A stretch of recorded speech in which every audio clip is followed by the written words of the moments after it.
Delimitation పై కేంద్రం తీరును తప్పుపడుతూ Tamil Nadu CM Stalin దక్షిణాది రాష్ట్రాల ముఖ్యమంత్రులు మాజీ ముఖ్యమంత్రులకు లేఖ రాశారు.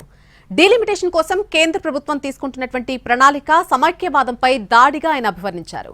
జనాభా నియంత్రణ సుపరిపాలనకు హామీ ఇచ్చిన రాష్ట్రాలను శిక్షిస్తూ పార్లమెంట్లో తమ హక్కును కాలరాయాలని కేంద్రం చూస్తోందని విమర్శించారు స్టాలిన్.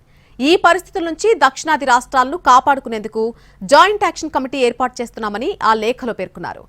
జేఏసీలో చేరేందుకు గాను అనుమతి తెలపాలంటూ టీడీపీ, కాంగ్రెస్, జనసేన, వైసీపీ, ఏపీ, బీజేపీలతో పాటు దక్షిణాది రాష్ట్రాల పార్టీల అధినేతలను కోరారు.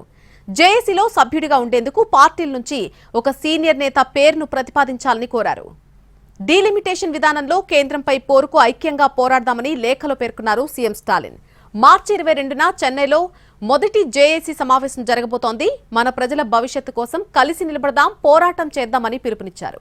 పార్టీల తరపున సీనియర్ నేతలను సమావేశానికి పంపాలని కోరారు. ఇటీవల తమిళనాడులో జరిగినటువంటి అఖిలపక్షం సమావేశంలో డీలిమిటేషన్ కు వ్యతిరేకంగా తీర్మానం చేశారు. 1971 జనాభా ఆధారంగా డీలిమిటేషన్ చేయాలని డిమాండ్ చేశారు.